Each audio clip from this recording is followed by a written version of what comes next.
आत्मीय स्वजन भाइयों एवं बहनों, सादर जय जय सीताराम, जय गौ माता, जय गोपाल। कथा व्यथा का अंत कराती, जीवन ज्ञान कराती है, रत्नाकर से बाल बीज बनाकर जीवन सफल बनाती है, जीवन धन्य बनाती है। बंधुओं, हम लोग कथा सुनते हैं। कथा क्या है? कथा जो हमारी व्यथा का अंत कर दे और हमारे जीवन वृत्त को बदल दे, हम असुरत्व से देवत्व की ओर चले जाएं, यही कथा है। कथा किसकी है? गौ की कथा है, भगवान की कथा है। भगवान कब आते हैं? विप्रधेन सुर संत हित लीन मनुज अवतार। विप्र माने ब्राह्मण, ब्राह्मण माने शिष्टाचार जाति नहीं। विप्र धेन, धेन माने गाय, सुर माने देवता, जो देने की आदत है, जो देने वाले हैं, देवत्व हैं। सुर संत, संत महात्मा, इनके लिए भगवान आते हैं। जब अति हो जाता है, पापाचार बढ़ जाता है, दुर्भाग्य से यही स्थिति हो गई। आज देश की जो शासन सत्ता है इसी का अंत कर रही है, क्योंकि शिष्टाचार का अंत कर रही है, भ्रष्टाचार को प्रोत्साहन दे रही है, गाय की हत्या कर दिया, पूंजीवाद का समर्थन कर दिया, तो सारे तरफ अराजकता की स्थिति पैदा कर दी शासन सत्ता ने। जो हमारे, जिसके लिए भगवान गाय के लिए आते थे, अब गाय हमारे पास है ही नहीं है, तो हमारे पास बचा क्या है? इसलिए कथा का कोई अर्थ नहीं है।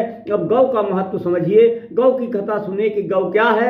एक सर्वदेवमयी है गौ माता, सर्वतीर्थमयी है, रोग निवारणी, पाप मोक्षदायिनी है, सब कुछ गौ माता के रूप में, सारे देवता, सारे तीर्थ इसी में है। और इसी को इन्होंने खत्म किया।